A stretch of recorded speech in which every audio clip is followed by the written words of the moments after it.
Good morning, friends. It's Monday.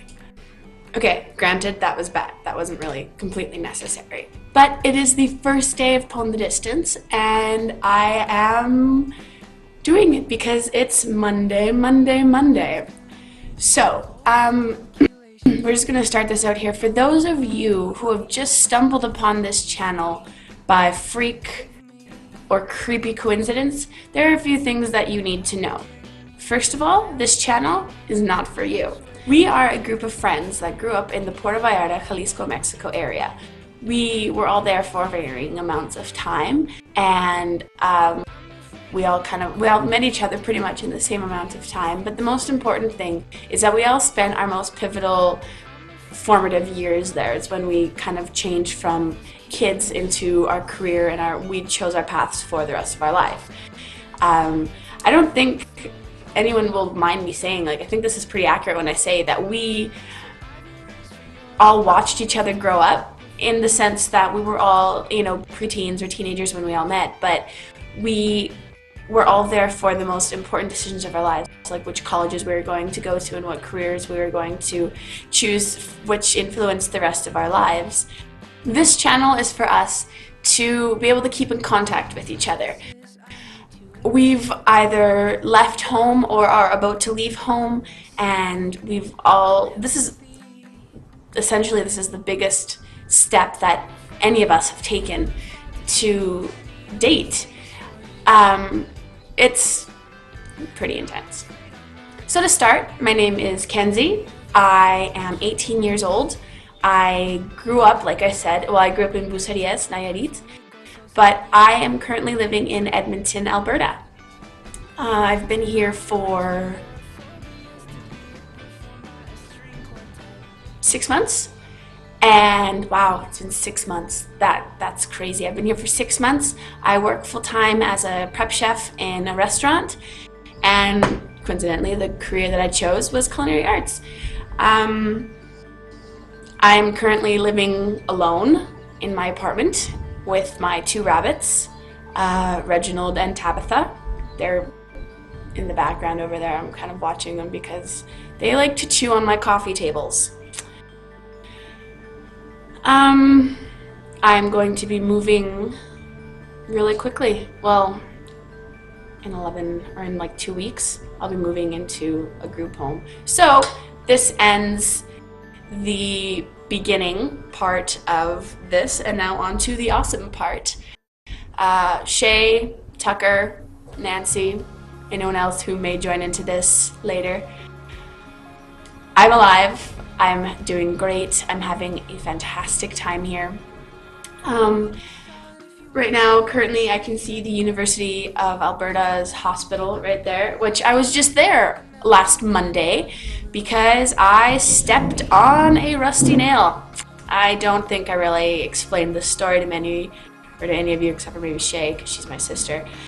But so I was chasing Tabitha. Well, she was then Cyan because that's the name that I had chosen kind of in the beginning. That's my phone buzzing. But I decided not to go with it because she's more of a Tabitha, Anyways, she had been thrown down the dumpster with her littermate Reginald when they were, I guess it would be now 3 weeks ago. And they were thrown we have a garbage chute at the end of our hall, and it goes all the way down to the bottom into a trash compactor. And so the garbage men on Monday 3 weeks ago, the garbage men were going through the garbage dumpster to make sure there weren't any homeless men living in there or children playing in it. Mostly homeless men, they tell me. And they found the 2 rabbits in there. And so they grabbed both of them, but then Tabitha freaked and scratched one of the guys and bolted. And no one ever saw her. No one saw her again for a week. And Reginald kind of stayed there cowering in a corner until someone caught him and brought him into the building. I was going downstairs because I'd had a really long day and I was tired, and I forget what I'd done, but it was productive. And I went downstairs to go down the street to go into movie. And all of a sudden this lady, as I'm getting out of the elevator, this lady looks at me, she's like, "Do you want a bunny?" I was like, "Kind of. Why?"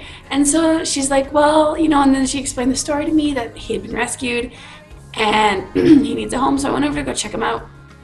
He was gorgeous. He's a lion head albino, and he's got red and pink eyes instead of pink and white eyes, which is more desirable because it's a lot less creepy actually, like you'd be surprised. So I was like, yeah, I'll take him. So I kept him in my bathtub for like 3 days. And then I decided to adopt him, so he's got his cage over there. And then last Monday, I was in the courtyard and I was walking Reginald, believe it or not. Well, I had him on a harness. And this bunny all of a sudden just comes out through the bike racks, and she's gorgeous. And I decided right then and there that I had to catch her. So I tried, and she was really skittish and she was really scared. And she ended up going under the shed where she had been living. So I was like, okay, this is my thing for the day. This is what I'm going to do. So I took Reginald back up to the apartment. I put him back in his cage, and I went downstairs and spent an hour chasing her. Like over an hour, like an hour and 15 minutes. And somewhere along the way, in the last 20 minutes, I suppose, I stepped on a rusty nail while I was chasing her past the shed because I had been closing holes as she'd been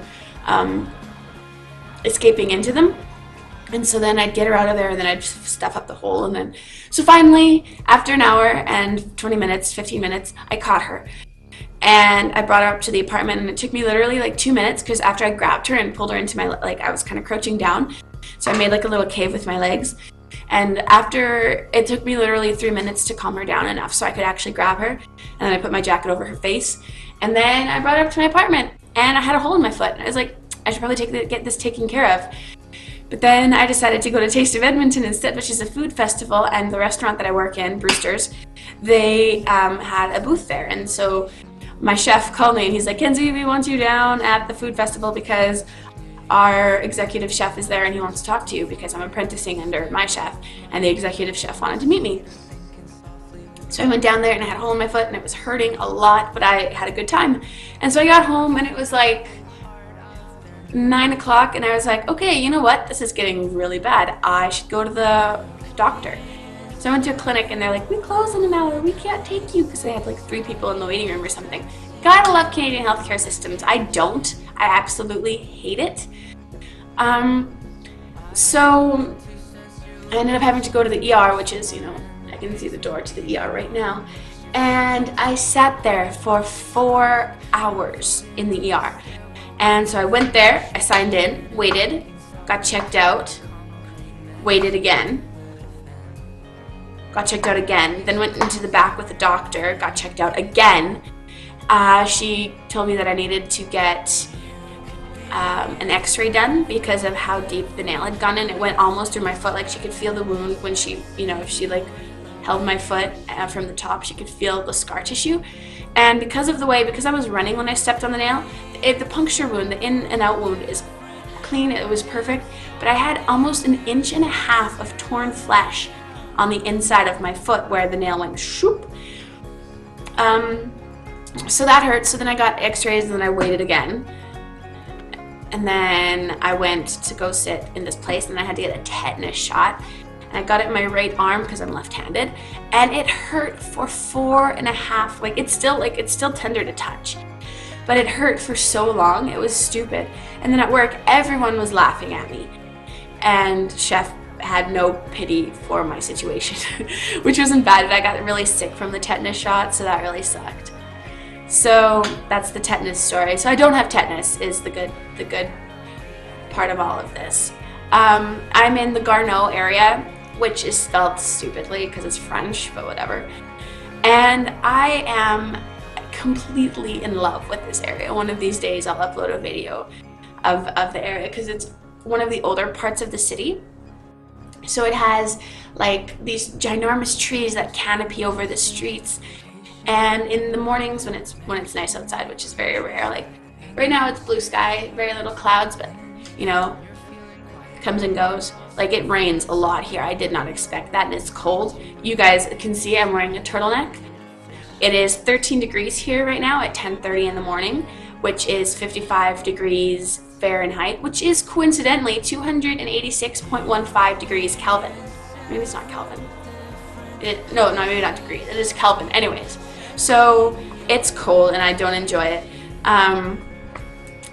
If you guys, it's summer in some parts of the world, not in Edmonton. We don't know what that word means here. I think, goodness, what else? I think that about sums up this first week. I want to get like an intro video. You guys, we have to do a Skype call or something because I miss you all ridiculously. You guys have a great day. I need to go wake up Spencer, who is in my spare bedroom, because we are going to see Harry Potter in IMAX and 3D. It's going to be fantastic. See you later. Pwn the distance.